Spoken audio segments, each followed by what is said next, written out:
اس کو دیکھو منہ بولی بہن بنی ہوئی ہے. یہ منہ بولی بہن بنانے سے پردے نہیں کم ہوتے. پردہ صرف اس کا نہیں جس کا شریعت نے نہیں رکھا،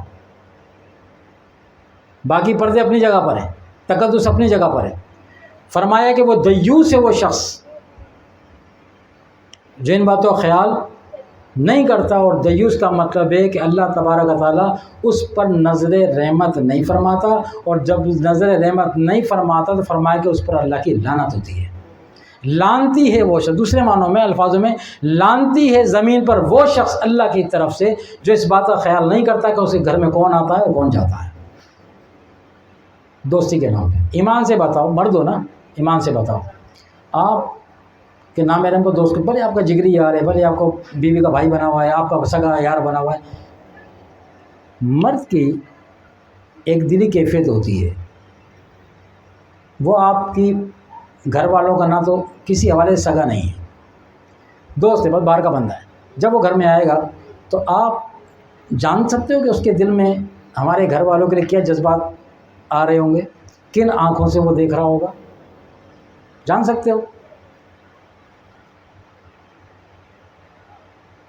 تو کیا سوچ کے اندر بلایا اس کو؟ یا تو کوئی پرفیکٹلی بتا دے کہ وہ جان نہیں، اس کے دل میں برا خیال آ ہی نہیں سکتا. وہ تو میری بیوی کو ماں سمجھتا ہے،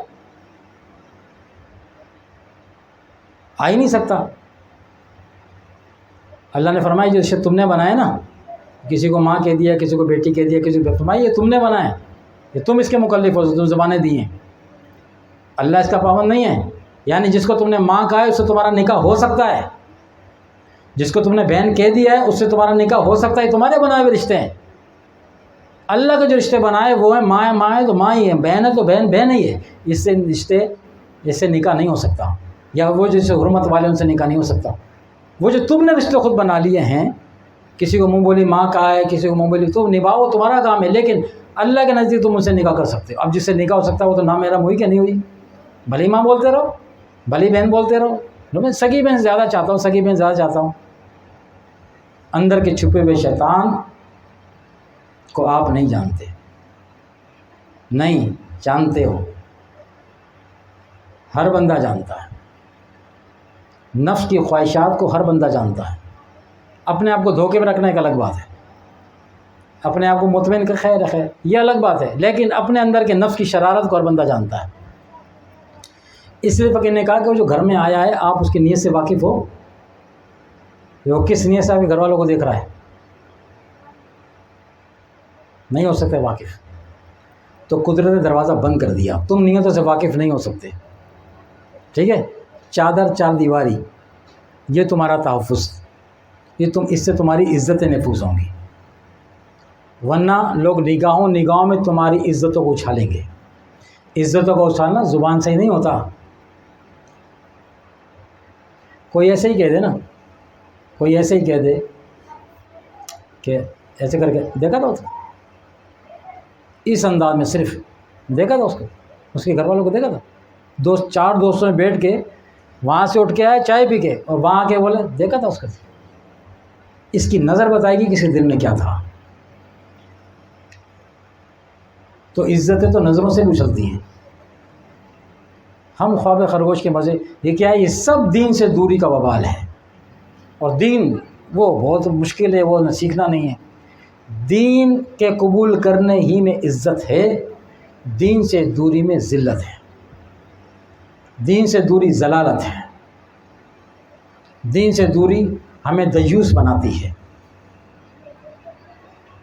جو شخص ایسا گھر میں موجود ہو جس پر اللہ کی رحمت ہی نہیں ہو رہی ہو اور اس پر مسلسل لعنت پڑ رہی ہو، تو وہ تو پورے گھر کے لعنت کا باعث ہو گیا. اور جس پر لعنت پڑ رہی ہوگی وہ گھر والوں کا سیدھا کر کے چلے گا.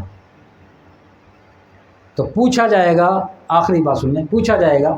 اللہ نے فرمایا اے ایمان والو بچاؤ اپنے آپ کو اور اپنے اہل و عیال کو. اپنے آپ کو سے کیا مراد ہے؟ جو اہل و عیال جب کہہ دیا تو پتہ چلا کہ اہل و عیال کا جو سربراہ ہے نا، گھر کا بڑا، وہ باپ بھی ہو سکتا ہے، شوہر بھی ہو سکتا ہے، بھائی بھی ہو سکتا ہے، جو گھر کے بڑے ہیں. اب اللہ ان سے مخاطب ہے، اے ایمان والو بچا اپنے آپ کو. یعنی پہلے تو تجھے اپنی ذات کی اصلاح کرنی ہے، بچہ یعنی تو خود گھر میں تو کسی کو نہیں آنے دیتا، لیکن دوسرے گھر میں جاتا ہے، ایسا بھی نہیں چلے گا۔ اپنے گھر میں تو کسی کو نہیں آنے دے رہا، لیکن دوسرے گھروں میں جانا پسند کرتا ہے، یہ نہیں چلے گا، دونوں صورتوں میں دیوس ہوگا۔ فرمائے بچا اپنے آپ کو اور اپنے اہل و عیال کو اس جہنم کی آگ سے جس کا ایندھن آدمی اور پتھر ہوں گے۔ ایندھن سے آگ بھڑکائی جاتی ہے نا، آگ کو بھڑکانا ہو تو کیا کرتے ہیں؟ آپ نے کچھ فیول ڈال دیا، پیٹرول پھینک دیا، آگ کو بھڑکے گی، لکڑیاں اور ڈال دیں، آگ کو بھڑک جائے گی۔ اللہ اشارہ دے رہا ہے کہ جہنم کا جو ایندھن ہے نا، آگ تو لگی ہوئی ہے، اب آگ کو بھڑکانا مقصود ہے۔ آگ بھڑکائی جائے گی انسانوں سے، اور اگر انسان کم پڑے تو فرمائے پھر ہم پتھر ڈالیں گے، اس جہنم کا پیٹ بھرنا ہے۔ تو ہم کیوں اپنے آپ کو جہنم کی غذا بنا رہے ہیں؟ ہم کیوں اپنے آپ کو جہنم کا ایندھن؟ اللہ تو اشارہ دے رہا ہے ان حرکات و سکنہ یہ کر کے آؤ گے تو پھر تمہارا وجود جو ہے وہ اس قابل نہیں ہوگا کہ کسی دیوس آدمی کو جنت میں ڈالا جائے۔ جنت پاک جگہ ہے، پاک رہنے، پاک نفوس کے لیے، پاک رہنے والوں کے لیے، پاک سوچ رکھنے والوں کے لیے، وہ ناپاک جگہ تو نہیں ہے۔ تو پھر وہ دیوس کی جگہ جنت میں نہیں ہوگی، دیوس کی جگہ جہنم میں ہوگی۔ تو اب جو دیوس کا وجود ہے وہ بن جائے گا فیول جہنم کا۔ جب اس کو ڈالا جائے گا تو جہنم اور بھڑکے گا، پھر جہنم پھر بس نہیں کرے گا، فرمایا وہ کہے گا اور ڈالو یا رب العالمین، اور تم نے مجھ سے وعدہ کیا ہے تو مجھے بھرے گا، حدیث پاک ہے۔